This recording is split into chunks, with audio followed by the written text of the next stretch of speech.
ಕೈಗೆ ವೋಟ್ ಹಾಕಿದ ಮತದಾರವೇ. ರಾಜ್ಯದಲ್ಲಿ ಜನರಿಗೆ 5 ಬೋಗಸ್ ಗ್ಯಾರಂಟಿ ಹೇಳಿ ಅಧಿಕಾರಕ್ಕೆ ಬಂದವರು ಈಗ ತಮ್ಮ ತಮ್ಮ ಕುರ್ಚಿಗೆ ಗ್ಯಾರಂಟಿ ಇಲ್ಲದೆ ಪರದಾಡುತ್ತಿರುವ ಕೈಪಾಲಯದ ಕೌತುಕದ ಕಥೆ ಇದು. ಎಲೆಕ್ಷನ್ ಟೈಮ್ ಅಲ್ಲಿ ಒಗ್ಗಟ್ಟಿನ ಮಂತ್ರ ಜಪಿಸಿದ್ರು, ಈಗ ಕುರ್ಚಿ ನಂಗೋ ನಿಂಗೋ ಅಂತ ದೆಹಲಿಯಲ್ಲಿ ಹೈಕಮಾಂಡ್ ಡೋರ್ ಬಡಿತಾ ಇದ್ದಾರೆ. ಏನನ್ನ ಕೈಗಳು ಹೋಗೋ ಟೂರ್ ನೋಡಿದ್ರೆ ವಿಧಾನಸೌಧನ ಡೆಲ್ಲಿಗೆ ಶಿಫ್ಟ್ ಮಾಡ್ತಾರ ಅನ್ನೋ ಡೌಟ್ ಬರ್ತಾ ಇದೆ. ವಾರಕ್ಕೊಂದು ದೆಹಲಿ ಟ್ರಿಪ್, ಆಮೇಲೆ ಎಲೆಕ್ಷನ್ ಟ್ರಿಪ್, ಇದೇ ಆಯ್ತಲ್ಲ ಇವ್ರದು. ನಿಜ ಕಣ್ಣ ಸಿದ್ಲಿಂಗು, ರಾಜ್ಯದ ಜನ ಅನ್ನಭಾಗ್ಯದ ಅಕ್ಕಿ ಯಾವಾಗ ಬರುತ್ತೆ ಅಂತ ಕಾಯ್ತಾ ಇದ್ರೆ ನಮ್ಮ ಶಾಸಕರೆಲ್ಲ ದೆಹಲಿ ಭಾಗ್ಯ ಸಿಕ್ಕರೆ ಸಾಕು ಅಂತ ಫ್ಲೈಟ್ ಹತ್ಕೊಂಡು ಹೋಯ್ತಾವ್ರೆ. ಅಲ್ಲಿ ಹೋಗಿ ಹೈಕಮಾಂಡ್ ಮುಂದೆ ನಿಂತು ನಮ್ಮನ್ನ ಸ್ವಲ್ಪ ನೋಡಿ ಸ್ವಾಮಿ ಅಂತ ಅರ್ಜಿ ಹಿಡ್ಕೊಂಡು ಕೂತಿದ್ದಾರೆ ಅಂತೆ.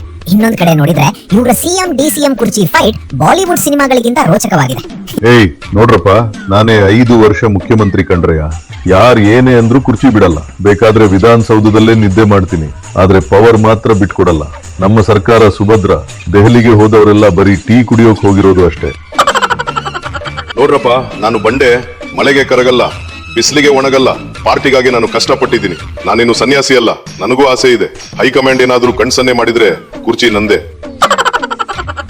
ಹೌದು, ನೀವು ಬಂಡೆನೆ. ಆದ್ರೆ ದೆಹಲಿಯವರು ಯಾವಾಗ ಆ ಬಂಡೆ ಮೇಲೆ ನೀರ್ ಹಾಕ್ತಾರೋ, ಯಾವಾಗ ಡೈನಮೈಟ್ ಇಡ್ತಾರೋ ಗೊತ್ತಿಲ್ಲ. ಇವರಿಬ್ಬರ ಗುದ್ದಾಟ ಹೀಗಿದ್ರೆ ಕೈಪಾಲಯದ ಅಲ್ಪಸಂಖ್ಯಾತ ನಾಯಕರ ಕಥೆನೆ ಬೇರೆ ಇದೆ ಕಣ್ಣ.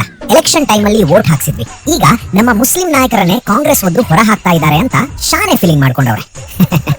ಅಲ್ಲ ಸಾಬ್, ಬರೀ ಇವರಿಬ್ಬರದ್ದೇ ಆಯ್ತಲ್ಲ. ನಾವು ವೋಟ್ ಹಾಕ್ಸ್ಲಿಲ್ವಾ?